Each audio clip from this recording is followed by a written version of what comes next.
Who spread the rumor that I have run away? You are the man. As usual, the General is eager to chat to reporters. It was the Brahman Broadcasting Corporation, BBC. We're spreading your rumor. I can tell you one thing, man. I'm the man, I'll take the tank over my body. You will see my dead body or alive. How close would you say they are to Dhaka now, General? Why should I tell you? They Why say don't they're you going go to be forward? here very early next week, General. Let them be. I am ready. Quicker the better. Why don't they come? Well, we think they are coming, quite honestly. Well, let them come. I say you go with them. You will take very good pictures. You think you can take care of them? Take care of who? The Indians. My goodness. Anybody else also with them? Not only Indians. You look after us, General. Inshallah. Come to me anytime. At your service, gentlemen. Anytime. What do you see happening when the Indians do hit town, General? Well, actually, we'll fight it out. Is there a real possibility of street-by-street fighting? Inshallah, we'll keep them away. The feeling is that you don't have enough men here in the town to put up a big fight. Makes no difference. I never show my men. Will you make any attempt at a conditional surrender? No, sir. The question is either we live or we die. Colonel, is there any question of a surrender yet, do you know? Would you know? No surrenders. Yeah. There's no question of it. You know for sure, no question. No question of any surrender. That what General Niazi has been saying still stands. You fight to the last man. He means it. And you mean it with him, or of course, all of you behind everyone. him? General, could you give us a quick rundown of how you view the situation at this time? Well, actually, as I told you, I'm not in command of the troops. The troops are being commanded by General Niazi, and he's the right person to tell you what the situation But General is. Farman, if you were in control, would you not now think of surrendering? Isn't it ludicrous to go on? No, why should we surrender? And the news that has just reached me is that Yahya Khan has given the order to surrender in the east.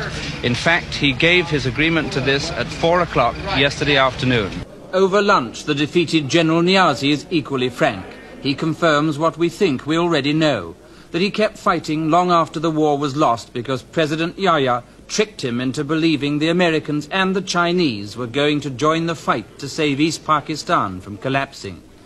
When I suggested to General Niazi that he made a major tactical blunder in defending the prestige border towns instead of withdrawing to a defensive area around Dhaka, he says, "Yes, I know all that, and so did my commanders.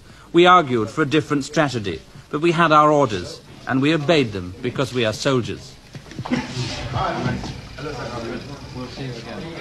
At dusk, Indian paratroops arrived for the formal surrender ceremony on Dhaka racetrack. A damn good run, huh? You had right through.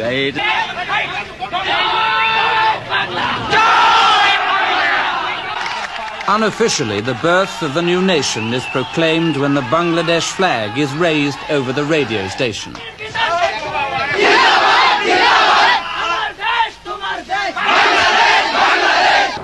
In the midst of all this confusion, the Indians finally arrive. Were there moments where they did really put up a fight to the death? Oh yes, I think practically everywhere. The Pakistani soldiers fought extremely well, I must say.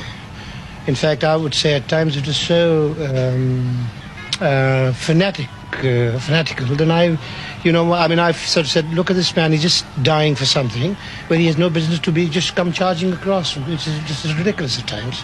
I felt very sorry, in fact. It seemed to us that you've taken your time. We've been expecting you for days, 4 or 5 days. Yes. What was holding you up particularly? Was it just the politics of the situation, or was it the fighting? Well, I mean, we were not in a particular hurry, really. I mean, in the sense, we wanted to finish this as quickly as possible. But you know how it is. I mean, you don't want to lose too many men in the bargain. I mean, I'd like to save my men and yet win a battle if possible, rather than have them massacred.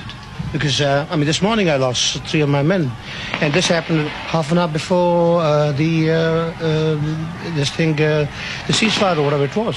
Would you say that the truth is that you really didn't have a chance from the very beginning of the war, once there was a war started? I am not willing to give any interview, please. Sir, you are at liberty Honestly, not to say anything. See, no. I mean, that's... I can talk to you... Just a second, a little later. At the moment, some ceremonies to go on.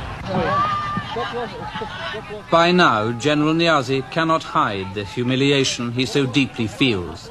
it seems to me that he is close to tears.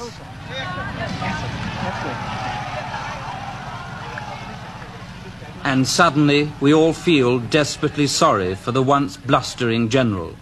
At this moment, I think most of us would have given almost anything to see Yahya Khan in General Niaz's place.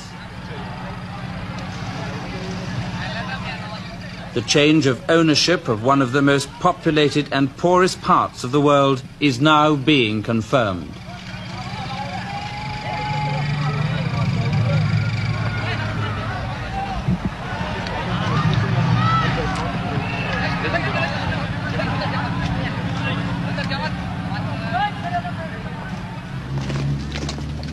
What the defeated Pakistani army leaves behind it is a legacy of bitterness and hatred.